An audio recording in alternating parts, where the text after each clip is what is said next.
Si vous suivez attentivement cette vidéo, l'intégrité et vous feriez une seule personne. Suivez attentivement. Isaiah, il faut l'envoyer. Prenez-le. Peu importe, tu vis où? Tu dors où en ce moment? Où tu gagnes? Où tu gagnes, tu dors.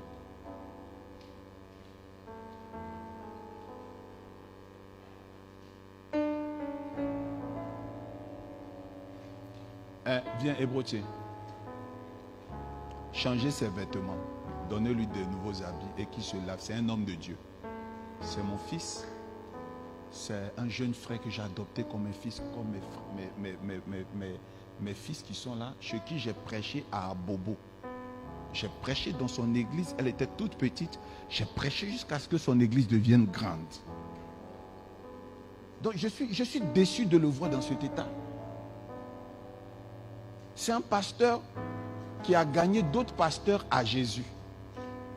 Et je le vois rentrer, il est assis derrière. Je ne suis pas d'accord.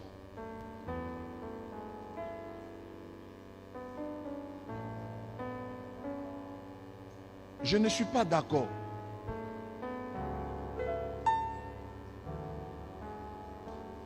Je ne suis pas du tout d'accord. Prophète, donne-lui ta veste, il va porter. Donne-lui ta veste, il va porter. Porte ça, pardon, papa. Papa, porte ça. Porte ça, porte ça. Sacrificateur, il faut porter ça, ça va te sauver. Porte cette veste.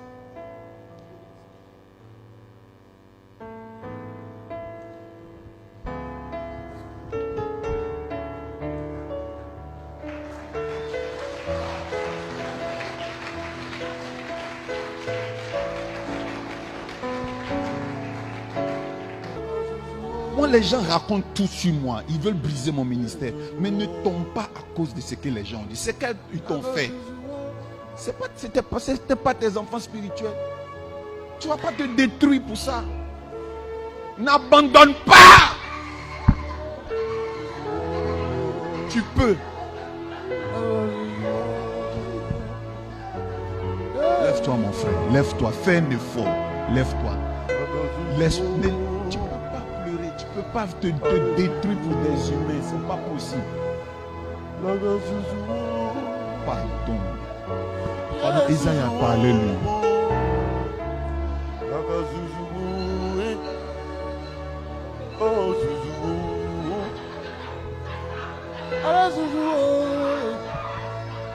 Allez la gosse.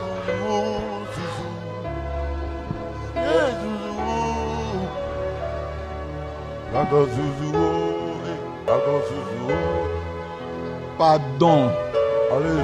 Etienne, pardon. Pardon. Écoute-moi bien. Lève-toi. Lève-toi. Lève-toi. Lève-toi, s'il te plaît. Lève-toi. Lève-toi. Lève-toi. Pardon. Pardon. Pardon. Lève-toi.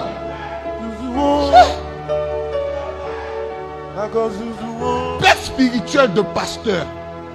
Non, lève-toi. Je sais que tu as mal. Je sais qu'elle t'a blessé. Mais lève-toi.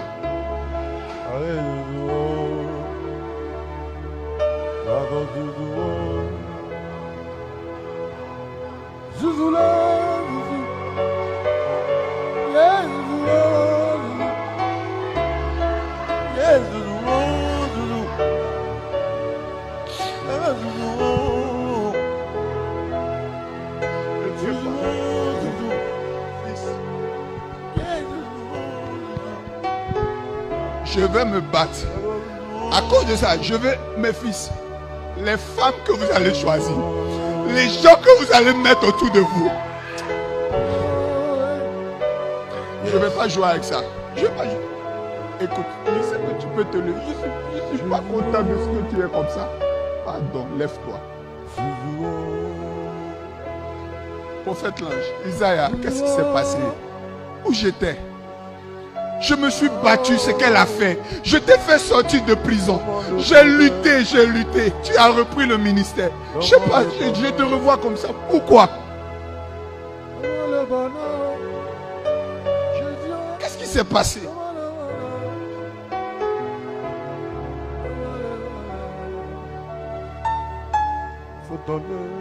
J'ai refusé de les maudire parce que je n'aime pas ça. Mais quand je te vois comme ça, que Dieu apaise mon cœur. J'ai pas envie de maudire quelqu'un, mais que Dieu te relève. C'est tout. La meilleure malédiction, que Dieu te relève. Ne les maudissons pas, laissons-les comme ça.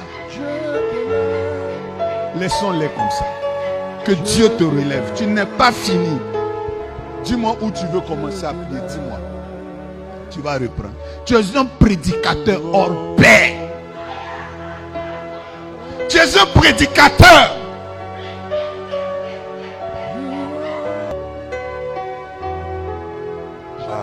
J'ai pas vu à Bobo un homme qui connaît le sacrificateur, la sacrificature comme toi. J'ai pas vu. Tu es excellent. Tous tes fils spirituels que je connais, qui sont devenus pasteurs après toi, je les vois. Mais pardon, lève-toi. Habillez-le urgemment. Je n'ai même pas encore fini de dire Amen. Je ne sais pas comment vous allez vous débrouiller. Qui s'habille?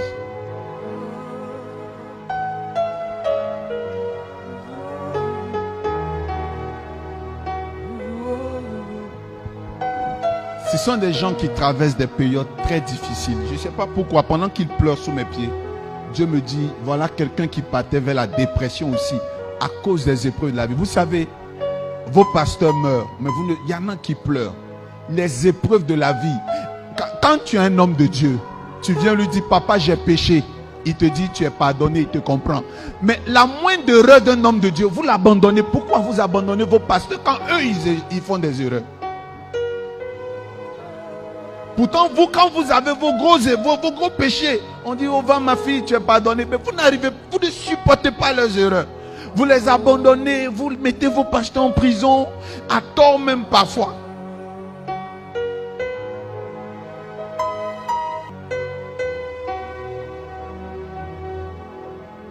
Étienne, il a la colonne vertébrale qui est carrément.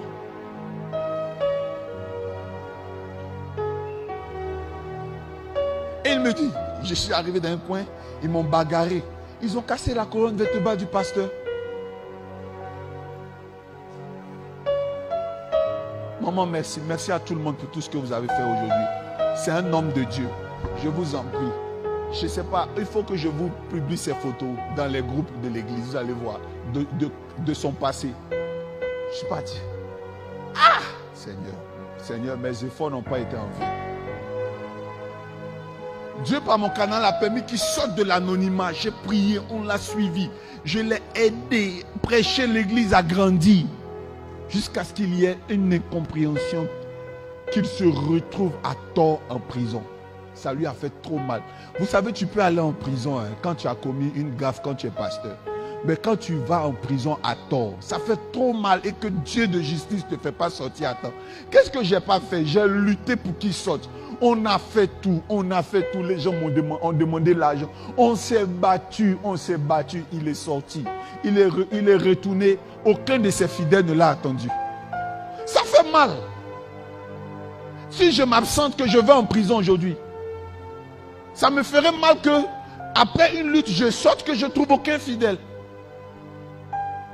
Or, si vous partez en prison, moi je vais rester là veiller jusqu'à ce que vous sortez, que je vous reprenne chez moi.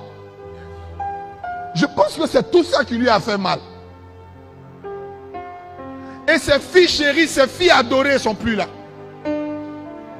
Je lui ai dit, bon, tiens l'huile, je prie pour toi, tiens l'argent, va. Essaie de trouver un endroit où tu vas prier. Je n'ai plus ces nouvelles, je le revois. Il est fatigué. Il a mal, il est fatigué. Je vois son cœur est déchiré. Que Dieu me pardonne, je n'ai pas été à la hauteur. Je n'ai pas été présent. Est-ce que Seigneur, il n'était pas en train de m'appeler quand il souffrait, il sombrait? Maman, peut-être qu'il m'a appelé, je n'ai pas décroché. Peut-être qu'il m'a cherché, je n'ai pas été disponible. Je pense qu'il m'a cherché. Que Dieu me pardonne. Je n'ai pas été présent. Baba,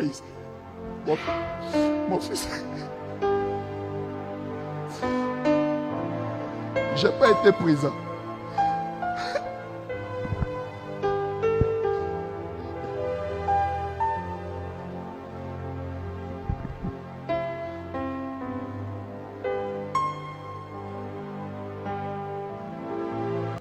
Quand j'ai perdu mon fils, j'ai perdu mon premier mariage. Vous savez très bien. J'avais tellement mal quand les gens disaient que je l'avais sacrifié pour faire le ministère. Quand des gens que j'estimais m'abandonnaient parce qu'ils étaient persuadés que j'avais sacrifié toutes ces choses. Mon mariage.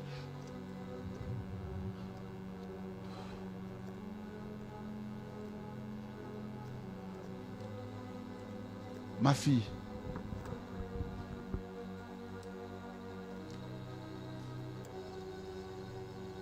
Je n'avais jamais bu.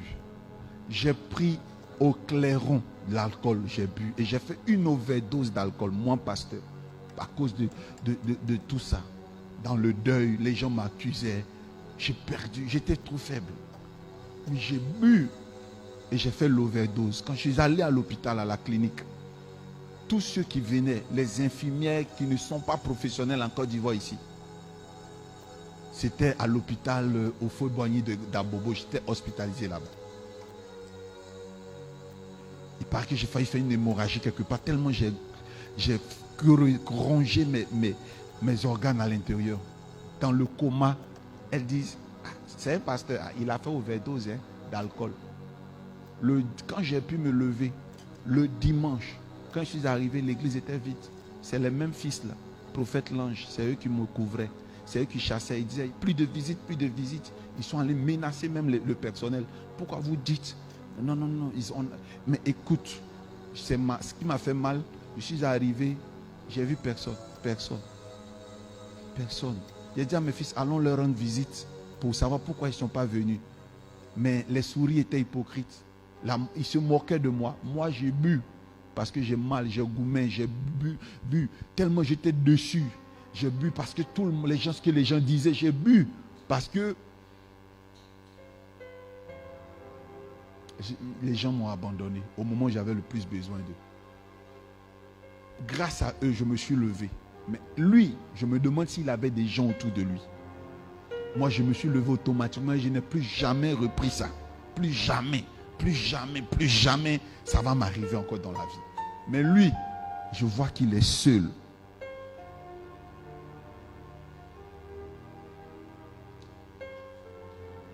Je suis choqué.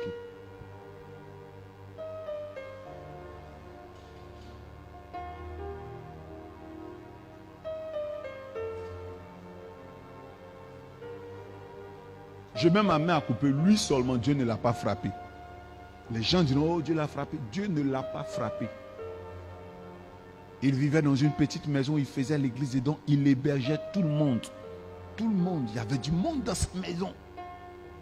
Sa petite offrande, comment il va convertir en nourriture pour que tout le monde mange. Il y avait du monde. Où sont ces jeunes pasteurs là qui étaient? Mais attends, quand je vais les croiser dans les rues, ils vont voir. Tous les petits pasteurs qui étaient chez lui, si je les croise, ils vont m'expliquer où ils ont mis leur papa.